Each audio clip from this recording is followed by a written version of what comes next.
Merci de nous rejoindre sur Radio J comme tous les matins et on l'apprenait, une excellente nouvelle cette nuit. La chanteuse israélienne Eden Golan s'est qualifiée pour la finale de l'Eurovision, le concours qui s'achèvera demain soir à Malmö en Suède. Et pour en parler, eh bien, nous sommes avec quelqu'un qui est justement en ce moment même en Suède à Malmö, Sébastien Lévy. Bonjour.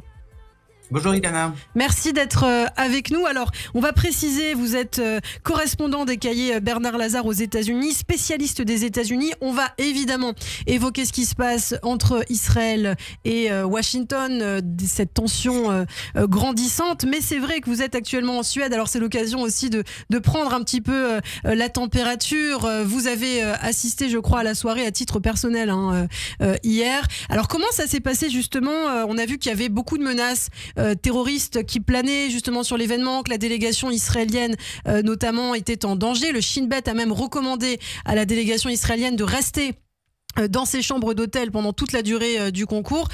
Comment vous vivez, vous, les choses sur place ? Alors, pour être tout à fait honnête, donc j'y suis à titre, on va dire semi-professionnel, on va dire, dans mes obligations professionnelles.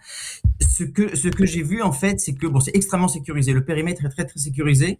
Donc, lorsque vous arrivez, lorsque vous êtes dans l'enceinte même, en fait, vous ne voyez pas, vous n'entendez pas les manifestants qui sont vraiment au centre de la ville, complètement et assez loin de l'endroit où a lieu en fait l'événement de l'Eurovision. Et après, la bonne surprise hier, c'est que autant Eden Golan, en fait, avait été fortement sifflé. Ce sont des amis à moi qui m'ont dit ça, avait été fortement sifflé pendant les répétitions. En revanche, pendant le show lui-même, il n'y a eu aucun sifflet ou très très peu, enfin j'en ai entendu très très peu. Il y avait une certaine tension au moment où elle chantait parce que je pense que beaucoup de gens regardaient s'il n'allait rien se passer. Il ne s'est rien passé. Et puis ensuite, il y a eu la satisfaction de voir qu'elle s'est qualifiée finalement assez facilement parce qu'elle s'est qualifiée, je crois, en rang numéro 6. Effectivement, une excellente nouvelle pour Eden Golan et pour bien sûr, on en a besoin, ça fait du bien. Demain soir, 20 nations qui s'affronteront donc pour tenter de remporter le prix de la meilleure chanson. Alors je le disais, vous êtes correspondant des cahiers Bernard Lazare aux États-Unis, spécialiste des États-Unis. On revient à l'actualité justement en Israël. Alors on en parlait de cette pression de l'administration Biden qui s'accentue sur Jérusalem avec la suspension de cette livraison d'armes. C'est une suspension, ce n'est pas un arrêt, il faut bien le préciser. Joe Biden qui a pourtant encore une fois signifié dans une interview à CNN avant-hier soir son plein soutien à Israël. La Maison-Blanche qui a aussi réitéré hier son plein soutien à Israël. Qu'est-ce que signifie pour vous justement ces pressions ?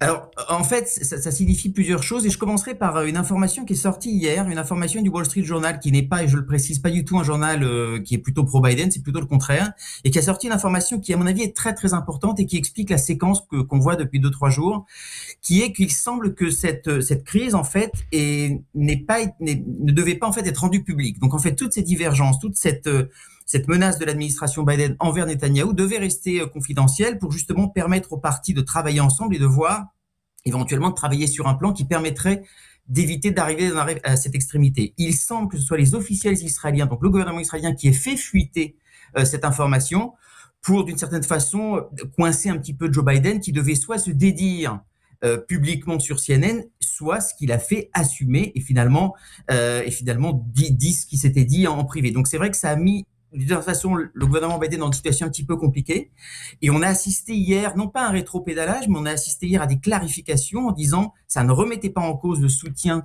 des États-Unis à Israël qui est extrêmement fort depuis des mois, depuis le 7 octobre.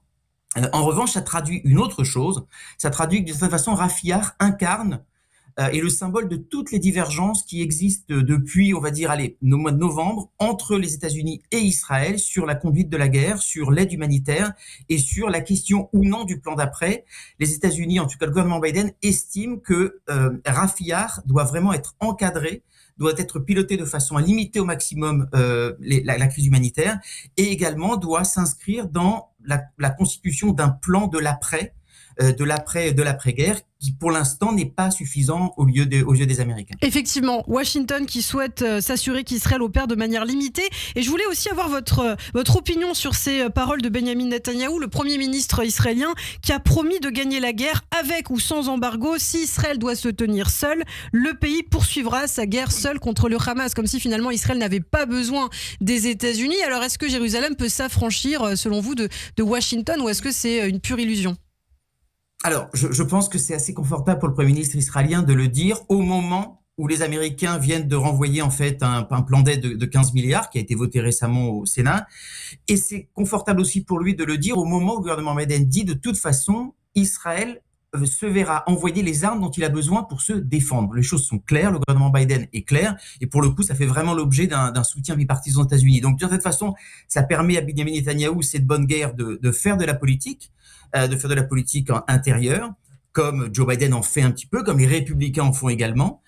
Donc, je pense qu'à titre personnel, je vois cette déclaration du gouvernement Biden, Netanyahou, comme l'objectif d'affirmer son pouvoir, de dire on n'a pas besoin des États-Unis, en sachant pertinemment que oui, Israël a besoin des États-Unis, et depuis le début de cette guerre, non seulement Israël a eu besoin des États-Unis sur le plan des armes, aussi sur le plan de l'aide financière, aussi sur le plan de la couverture diplomatique et sur l'aide par rapport à la Cour internationale de justice. Je pense qu'il faut voir un petit peu ça comme de l'affichage. Absolument. Dans les faits, c'est vrai que c'est très compliqué qu'Israël puisse se passer du soutien des États-Unis. Alors, je voulais aussi qu'on parle de cela.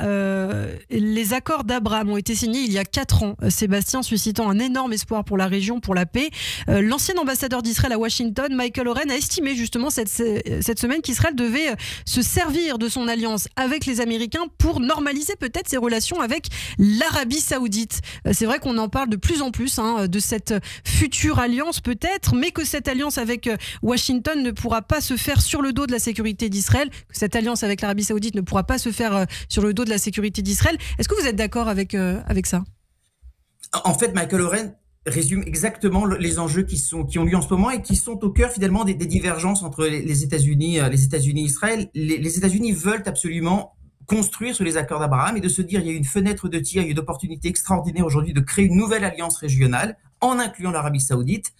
Mais les États-Unis estiment que l'Arabie Saoudite ne bougera pas si Israël ne bouge pas sur le dossier palestinien. En tout cas, et c'est là où on revient sur mon premier point, sur quel est le plan d'après. Y a-t-il un plan pour l'après?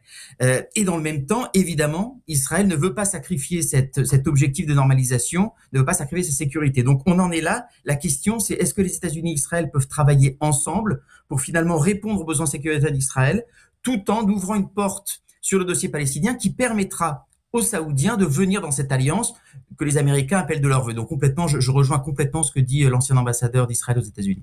Alors un dernier point, une dernière réaction, Sébastien. L'éditorialiste Shirit Avidan Cohen dans l'Israël Hayom affirmait hier que l'opération à Rafah avait par ailleurs à nouveau accentué la haine d'Israël à travers le monde et que cela pourrait avoir 2 conséquences. La première, conduire à une reconnaissance par l'ONU d'un État palestinien, et la seconde, de voir la Cour pénale internationale peut-être publier des mandats d'arrêt contre des officiels israéliens. Qu'est-ce que vous en pensez ?